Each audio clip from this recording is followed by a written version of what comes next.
Okay, dear students, now we have to discuss about uniform circular motion of a charge when it is in magnetic field. Based on that, we have this question over here.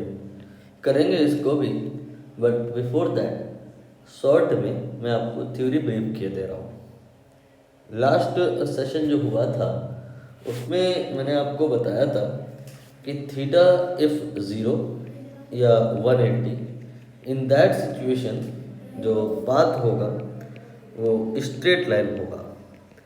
आज की class में आपको ये बताया जाएगा कि theta जो अगर 90 डिग्री होगा तो पाथ जो होगा वो सर्कुलर होगा। आपके मन में ये सवाल आ सकता है कि इसके अलावा और भी तो बहुत सारी पॉसिबिलिटीज़ हैं, जैसे कि थीटा कोई भी एंगल हो सकता है एक्सेप्ट 0 या 90 या 180। दैट टाइम पाथ कैसा होगा? तो इसका जवाब है हेलिकल। इसकी चर्चा हम लोग लेटर ऑन करेंगे। अभी हमारा जो फोकस है सर्कुलर पाथ पर है। ये तब होगा जब थीटा 90 होगा। क्यों होगा? इसके लिए आपको सर्कुलर मोशन के बारे में पहले थोड़ा सा रिकॉल करना होगा। This is your circle. इस सर्कल में कोई एक पार्टिकल है, इसको आपको मान लेना है कि ये घूम रहा है। ये अगर v की स्पीड से r रेडियस के सर्कल में घूम रहा है तो इस पे एक फोर्स लग रहा होगा, उसी की वजह से ये घूम रहा है, नहीं तो ये पॉसिबल ही नहीं है कि ये घूम पाए। ऐसा भी क्वेश्चन कई बार आता है कि जैसे सेंटर पे अगर हम अर्थ को माने और सैटेलाइट उसके अराउंड घूम रहा है और अचानक से अर्थ सैटेलाइट को अट्रैक्ट करना बंद कर दे, न्यूटन ने जो कहा था वो अगर इनवैलिड हो जाए, अर्थ और सैटेलाइट के बीच का जो ये अट्रैक्टिव फोर्स है गायब हो जाए, तो सैटेलाइट फिर घूम नहीं पाएगा, वो इंटरप्लैनेटरी स्पेस में सीधा चला जाएगा। बट ये एक हाइपोथेटिकल सिचुएशन है, ऐसा होता नहीं है। तो यहाँ से आपको ये एक आइडिया मिला कि एंगल अगर कभी फोर्स का वेलोसिटी के से 90 डिग्री है तो पाथ सर्कुलर होगा। लेकिन हो सकता है आपके दिमाग में कुछ ऐसा भी आए जो कि उचित है। प्रोजेक्टाइल मोशन हाईएस्ट पॉइंट, यहाँ पर वेलोसिटी इधर को है और यहाँ पे फोर्स नीचे को है। अगेन जो एंगल है वो 90 है, बट इस बार पाथ सर्कुलर नहीं है। मैंने अभी कहा कि if angle is 90 path will be circular, then यहाँ पे मैंने कहा angle 90 but path is not circular, it is parabolic. तो क्या है सही कहानी? एंगल 90 होगा तो पाथ सर्कुलर होगा कि नहीं होगा? एंगल अगर 90 है तो पाथ सर्कुलर होगा, बट लोकल लेवल पे, जहाँ पे एंगल 90 है पाथ सर्कुलर होगा यहीं पे। तो यहाँ पर आप एक स्मॉल सर्किल इमेजिन कर सकते हैं।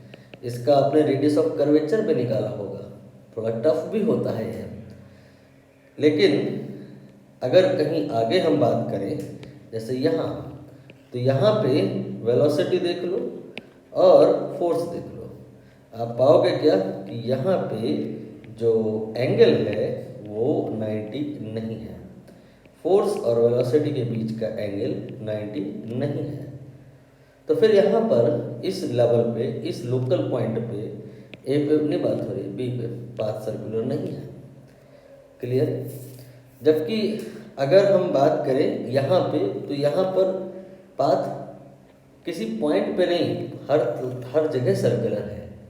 तो आप चेक करो यहाँ पर हर पॉइंट पे, चाहे एस की बात करें हम, चाहे हम पी की बात करें, चाहे क्यू की बात करें और चाहे आर की, कहीं पर भी आप चेक कर लें, आप पाओगे क्या कि फोर्स और वेलोसिटी के बीच में एंगल हर जगह कितना है? 90 है। तो सही जो स्टेटमेंट है वो क्या है? इस तरह की बातें ध्यान से समझिए, असर्शन रीजन में परेशान कर सकती हैं। If all time always angle between force and velocity is 90, then path is circular. But if at a particular point, at a particular moment it is 90, then path may or may not be circular. For example, here if we talk angle is 90 only at that point, not everywhere. तो circular path होने के लिए force और velocity के बीच में condition क्या है, angle 90 होना चाहिए, किसी एक जगह नहीं हर जगह होना चाहिए। नाउ अब हम यहाँ पर एक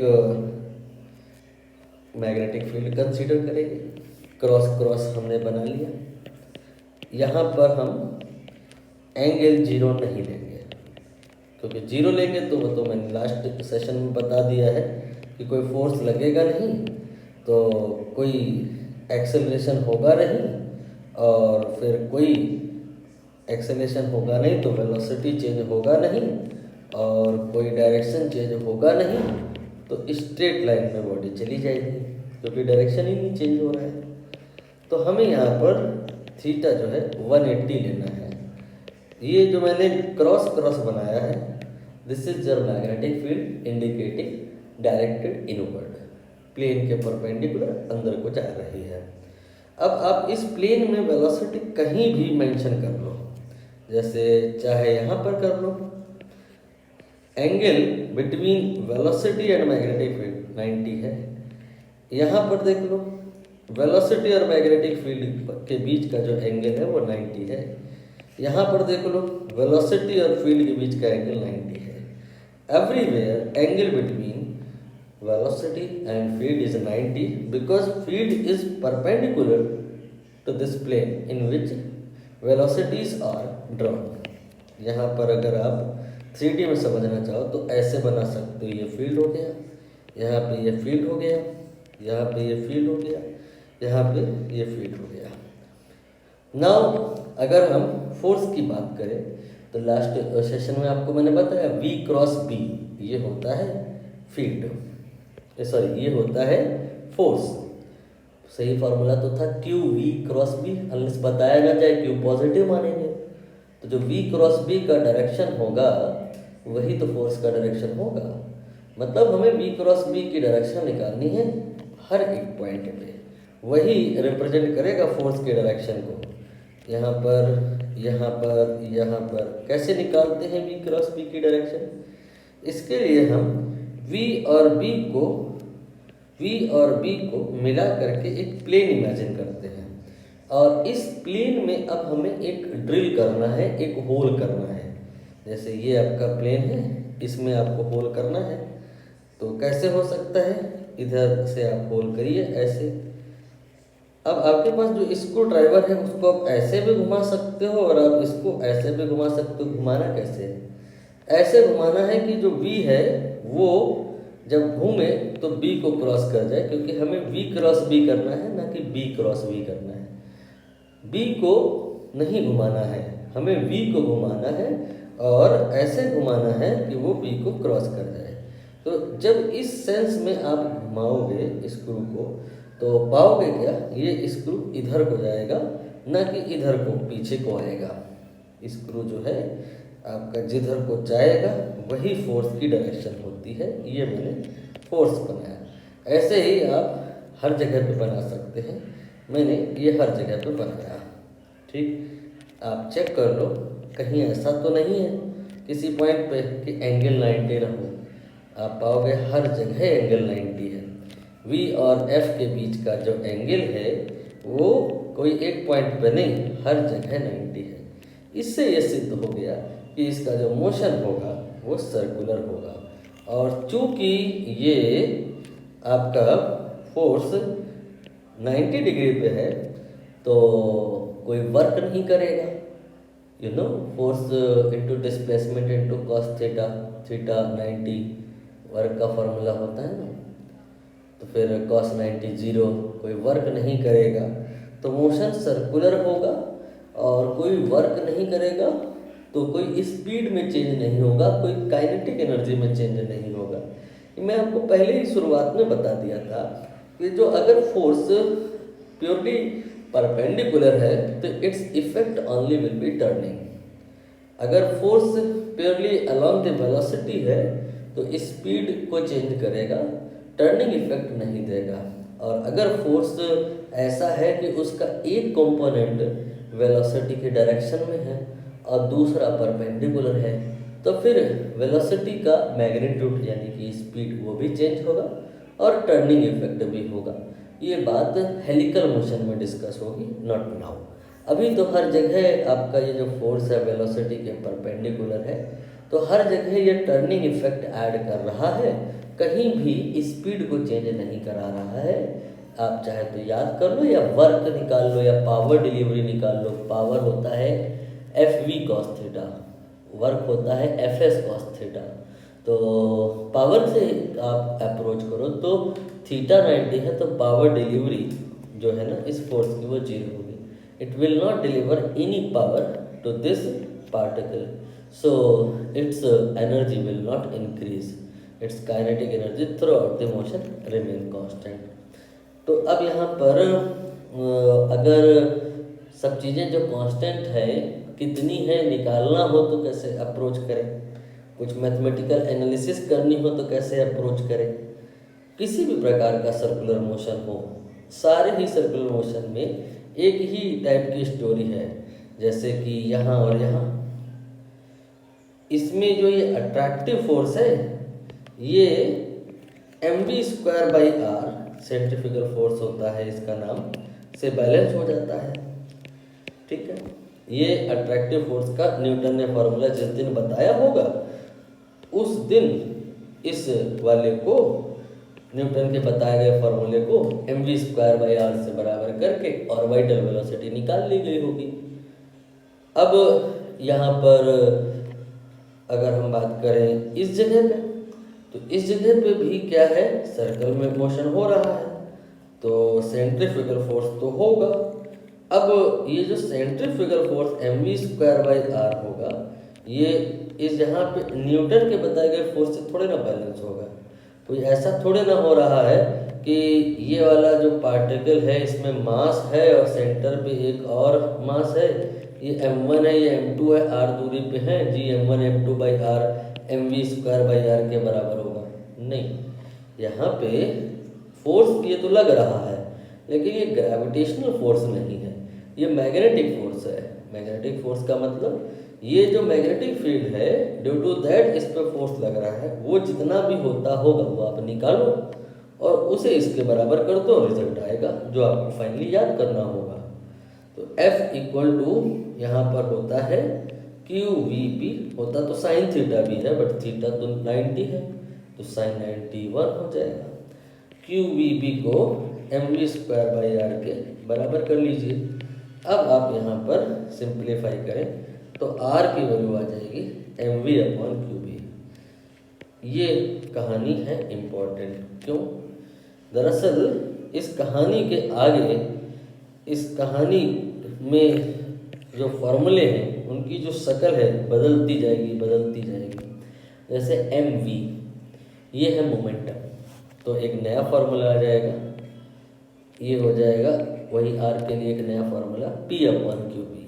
मोमेंटम काइनेटिक एनर्जी से रिलेट होता है तो ये होता है 2mk के, यहाँ पे काइनेटिक एनर्जी है, एक नया फार्मूला r का आ गया। फिर काइनेटिक एनर्जी जो होता है वो, चलिए इतना ही रखते हैं क्योंकि मैंने क्वेश्चन तो अभी प्रैक्टिस करवाई नहीं है और वेरिएशन लेते जाएंगे दिमाग में सेट नहीं हो पाएगा। आर के इतने सारे फॉर्मूले हो गए, इसलिए मैंने कहा कि ये इम्पोर्टेंट है कि कोई ना कोई एक तो एग्ज़ाम में फंस ही जाएगा। अभी हालांकि पिक्चर क्लोज नहीं हुई है, इसको जब आप ऐसे ऐसे घुमा रहे हो या ये घूम रहा है तो इसका एक चक्कर घूमने में जो समय लगा है उसको हम कैपिटल T से रिप्रेजेंट करते हैं, वो निकालना है। क्योंकि इसका स्पीड चेंज नहीं हुआ है तो इस सर्कुलर डायमेंशन में हम इसका जो मोशन है वो यूनिफॉर्म मान सकते हैं, नाम ही है इसीलिए यूनिफॉर्म सर्कुलर मोशन। तो उस परसेप्शन से यहाँ पर हम टाइम बराबर फॉर्मूला लगा सकते हैं डिस्टेंस अपॉन स्पीड। डिस्टेंस कितना होगा, एक पूरे चक्कर में जो डिस्टेंस चला जाएगा वो सरकमफेरेंस के बराबर होगा 2πr, और स्पीड ये v के बराबर हो गया। अब यहाँ पर r का जो अपने फॉर्मूला निकाला है वो यूज़ किया जाएगा mv/qb divided by v। You will notice कि v कैंसिल हो गया, यहाँ पे 2πm/qb आ गया। ये भी इम्पोर्टेंट है फॉर्मूला। और यहाँ जो आपने ये कट किया है v से v, ये जगह पर एक नोट पॉइंट है, वो भी इम्पोर्टेंट है। नोट पॉइंट क्या है कि जो t है वो आपका देख लो, इस फॉर्मूले में भी कहीं पे v नहीं आ रहा है, v पे डिपेंड नहीं करता है, r पे डिपेंड नहीं करता है। क्या मतलब है, इसका सिग्निफिकेंस क्या है कि अगर आप इस चार्ज को जो प्रोजेक्ट किए थे, जो अगर इम्पल्स दिए थे, तो ज़्यादा देंगे अगर आप इम्पल्स तो बड़ा सर्कल बना लेगा। क्यों?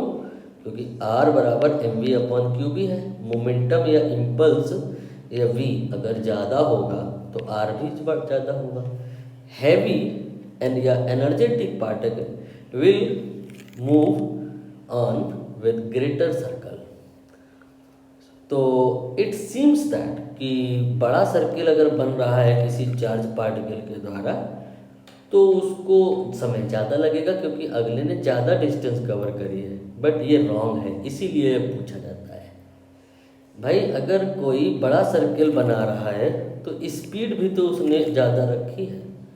तो डिस्टेंस अगर किसी ने बड़ा सर्किल बनाया ज़्यादा स्पीड होने की वजह से, तो डिस्टेंस ज़्यादा चली तो उसी अनुपात में स्पीड भी ज़्यादा थी। r/v यहाँ पे ये कांस्टेंट है for a given charge particle in magnetic field. Time period constant है। अगर आप यहाँ इस चार्ज पार्टिकल को किसी दूसरी स्पीड पर भी लॉन्च कर दे तो उसको एक चक्कर लगाने में समय उतना ही लगता। हाँ, स्पीड की वजह से रेडियस ऑफ द सर्कल में परिवर्तन आ सकता है। अब यहाँ पर हम इस क्वेश्चन को करेंगे, हालांकि पूरा रिवाइज हो गया है आपका, लेकिन फिर भी ये क्वेश्चन हो सकता है आपको ना क्लियर हो पाए इतनी आसानी से। अगर आप यही इसी वीडियो से देख रहे हो तो इसके पहले के अगर आपने सारे वीडियो देखे होंगे हमारे तो फिर आपको समझ में आएगा अच्छे से। हालांकि रिकॉल करेंगे थोड़ा सा हम आपको। मैंने कहा था कि दो प्रकार की बातें होती हैं, जैसे कि अगर एक करंट है I1 और एक करंट है I2, तो इनके बीच में जो फोर्स लगता है अट्रैक्टिव फोर्स, होमवर्क में दिया था मैंने आपको, वो एक स्टेप में नहीं निकलता है। पहले स्टेप में इस करंट के द्वारा यहाँ पर मैग्नेटिक फील्ड निकाली जाती है और फिर वो मैग्नेटिक फील्ड इस करंट कैरिंग वायर पे फोर्स लगाती है। तो ये है सोर्स किस चीज़ का, मैग्नेटिक फील्ड का। और ये है टेस्ट वायर, क्या टेस्ट करता है कि यहाँ मैग्नेटिक फील्ड है या नहीं, जो होगी तो इस पर फोर्स लगेगा। तो ऐसे ही यहाँ पर आप जिसको पढ़ रहे थे, थिंक, जिस चार्ज के मोशन को पढ़ रहे थे, थिंक ये कौन सा चार्ज है, ये सोर्स चार्ज है या टेस्ट चार्ज है। ये आपका सोर्स चार्ज नहीं है, मैग्नेटिक फील्ड तो पहले से ही बनी हुई है, इसका सोर्स इस पिक्चर में ड्रॉ ही नहीं किया गया है। हो सकता है कहीं और हो सकता है magnetic field because of current carrying wire हो, या हो सकता है बिकॉज ऑफ मैग्नेट हो, या हो सकता है बिकॉज ऑफ सोलेनॉइड हो। इस प्रश्न में सोलेनॉइड ही लिया गया है और ज़्यादातर सोलेनॉइड ही लिया जाता है क्योंकि वो ही हमारे पास एक इजी विकल्प होता है to generate uniform magnetic field. तो यूनिफॉर्म मैग्नेटिक फील्ड में ही चार्ज का मोशन यूनिफॉर्म सर्कुलर मोशन होता है। बस इन्होंने यहाँ पर क्वेश्चन में ट्विस्ट ये दिया कि यूनिफॉर्म मैग्नेटिक फील्ड की वैल्यू सीधा सीधा नहीं बताई है, इन्होंने कहा है कि एक सोलेनॉइड है। तो सोलेनॉइड क्या करता है, यूनिफॉर्म मैग्नेटिक फील्ड ही तो प्रोड्यूस करता है, जिसका फॉर्मूला होता है μ0 Ni। ठीक। ठीक। फिर इसके बाद में सोलेनॉइड में करंट यानी कि आई की वैल्यू ये बता दी है इन्होंने। म्यू नॉट ये तो हमें नोन ही होता है, लिखा भी है इन्होंने। और एन अगर नोन है सपोज करो तो फिर with the help of that magnetic field हम निकाल सकते हैं। अब हम यहाँ पर मान करके चलेंगे कि मैग्नेटिक फील्ड ये हमारे लिए नोन है और उस मैग्नेटिक फील्ड में एक कोई चार्ज पार्टिकल है वो घूम रहा है, ठीक है। तो उसमें क्या हो रहा है, इलेक्ट्रॉन है वो घूम रहा है, तो उसको घूमने में 75 नैनोसेकंड लगे हैं टाइम पीरियड। तो टी का वैल्यू बताया जिसका फॉर्मूला मैंने आपको लिखाया 2πm/क्यूबी होता है। तो यहाँ पे इन्होंने टी बता दिया है, इलेक्ट्रॉन के लिए एम और क्यू ये पता ही होता है। बी ये यहाँ से हम पुट कर दें तो टी निकल आएगा, लेकिन यहाँ पे टी गिवन है तो बी हमें निकालना पड़ेगा और जो बी आएगा उसे यहाँ रखेंगे और वहाँ से एन निकालेंगे। कुल मिलाकर के बस इन दोनों फॉर्मूले को कंबाइन करना है। ये आप अपने हिसाब से जैसा अच्छा लगे, जैसे मन करे वैसे कंबाइन कर लो। मैं तो एक काम कर दे रहा हूँ, बी की जगह पे म्यू नॉट एन आई लिखे ले रहा हूँ, ठीक है। और अब यहाँ पर हम क्या करेंगे, म्यू नॉट की जगह पे यूज़ करेंगे 4π × 10⁻⁻⁷। यहाँ पर इन्होंने कहा भी है ऐसा ही होता है, नहीं बताया होता तो हमें याद भी करना है।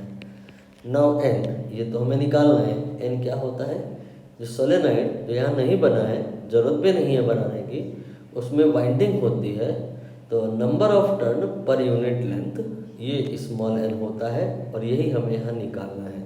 सोलेनॉइड में करंट जो हम दौड़ा रहे हैं वो 1.5 एम्पियर की है।